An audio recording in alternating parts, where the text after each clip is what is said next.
साल था 1984। 2 दिसंबर की रात थी। इस दिन जो हुआ वो भोपाल की जनता आज तक नहीं भूल पाई। एक फैक्ट्री से निकली विषैली गैस ने भोपाल की आधी जनता को अपनी चपेट में लेकर लाशों का अंबार लगा दिया। किसी भी अस्पताल में जगह नहीं बची और डॉक्टरों को ये समझ नहीं आ रहा था कि मरीजों को आखिर किस वजह से आंखों में जलन, सांस लेने में तकलीफ हो रही है। 3 दिसंबर की सुबह होते होते आधा इलाका जानवरों से लेकर इंसानों के मृत शरीर से भरा पड़ा मिला। यूनियन कार्बाइड कॉरपोरेशन ने 1969 में यूनियन कार्बाइड इंडिया लिमिटेड के नाम से भारत में कीटनाशक फैक्ट्री खोली थी। इसके 10 सालों बाद 1979 में भोपाल में एक प्रोडक्शन प्लांट लगाया। यूनियन कार्बाइड फैक्ट्री, जिसे अब डाउ केमिकल्स कहते हैं, उसके प्लांट नंबर C से गैस रिसने लगी। 2 दिसंबर 1984 की रात नाइट शिफ्ट में काम करने आए करीब आधा दर्जन कर्मचारी भूमिगत टैंक के पास पाइपलाइन की सफाई करने गए थे। उसी वक्त टैंक का तापमान अचानक 200 डिग्री पहुंच गया, जबकि इस टैंक का तापमान 4 से 5 डिग्री के बीच रहना चाहिए था। इसका असर ये हुआ कि टैंक में प्रेशर बढ़ गया और उससे गैस लीक होने लग गई। देखते देखते हालात बेकाबू हो गए। ऐसा इसलिए हुआ क्योंकि टैंक को सुरक्षित रखने के लिए प्रयोग किया जाने वाला फ्रीजर प्लांट बिजली का बिल बचाने के लिए बंद कर दिया गया था। तापमान बढ़ने पर टैंक में बनने वाली जहरीली गैस उससे जुड़ी पाइपलाइन में पहुंचने लगी।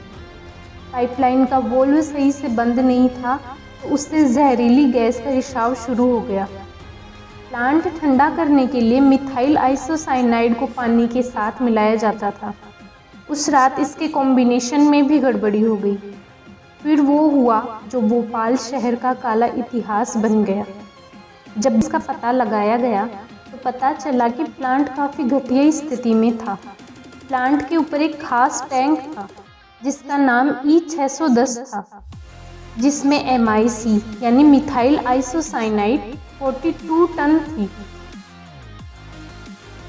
जबकि सुरक्षा की दृष्टि से MIC 40 टन से ज़्यादा नहीं होनी चाहिए।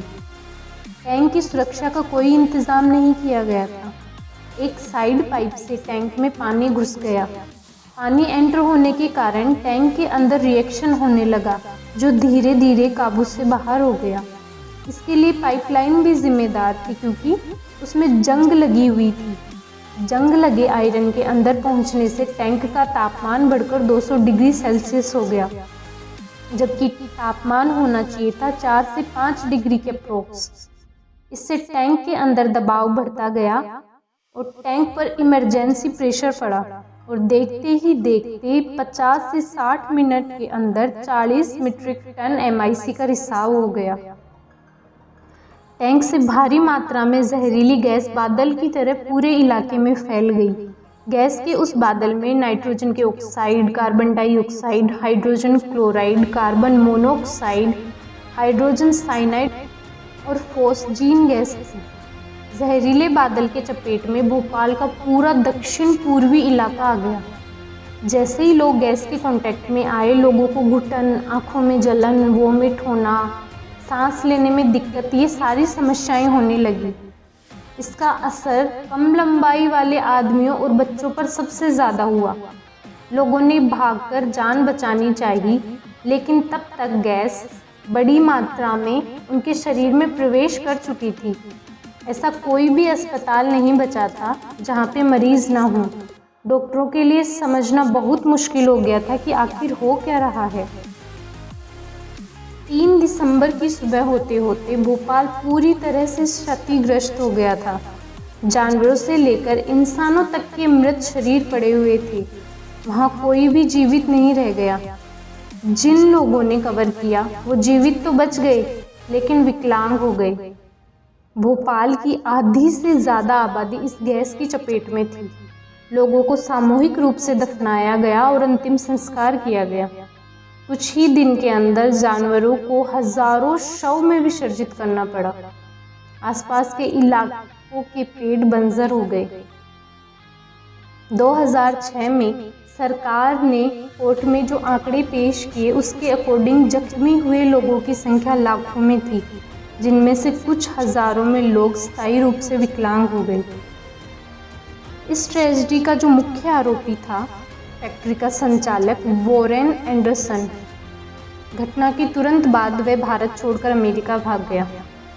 ये केस सीबीआई को सौंपा गया और इंक्वायरी कमीशन भी बैठाया गया, लेकिन भोपाल की जनता के मन में एक जख्म हमेशा के लिए रह गया कि भारत सरकार एंडरसन को अमेरिका से लाने में असफल रही।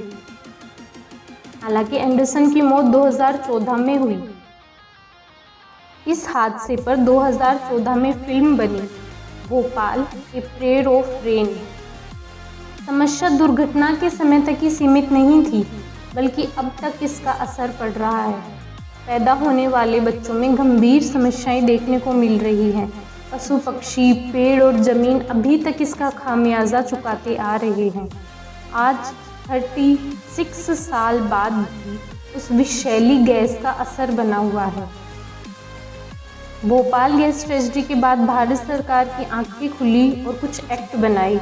उसमें से कुछ एक्ट हैं। सबसे पहला पर्यावरण संरक्षण अधिनियम, एनवायरमेंट प्रोटेक्शन एक्ट 1986। इस एक्ट के अकॉर्डिंग केंद्र सरकार ने इंडस्ट्रियल यूनिट्स के लिए पर्यावरण सुधार के उपाय अपनाने, मानकों को निर्धारित करने तथा निरीक्षण करने को शक्तियां प्रदान की हैं। सेकंड एक्ट है सार्वजनिक दायित्व बीमा अधिनियम, पब्लिक लायबिलिटी इंश्योरेंस एक्ट 1991। ये एक्ट खतरनाक पदार्थों से निपटान के दौरान होने वाली दुर्घटनाओं से प्रभावित व्यक्तियों को राहत प्रदान करने के लिए है। थर्ड एक्ट है राष्ट्रीय पर्यावरण अपीलीय प्राधिकरण नियम 1997। इस एक्ट के अकॉर्डिंग प्राधिकरण 1986 के तहत अपनाए गए सुरक्षा उपायों के बारे में अपील सुन सकता है। लास्ट एक्ट है राष्ट्रीय हरित अधिकरण national green tribunal NGT act 2010। पर्यावरण संरक्षण और वनों के संरक्षण से संबंधित मामलों के प्रभावी और शीघ्र निपटान के लिए एनजीटी की स्थापना की गई। ऐसा माना जाता है कि इंडस्ट्रियल ट्रेजेडी जो भी पूरे दुनिया में हुई उसमें सबसे भयानक भोपाल गैस ट्रेजेडी थी और उसका नतीजा आज तक भोपाल के लोग भुगत रहे हैं। अगर आपको इस वीडियो से कुछ जानकारी मिली हो तो हमारे चैनल को लाइक, शेयर एंड सब्सक्राइब कीजिए। Thank you for watching.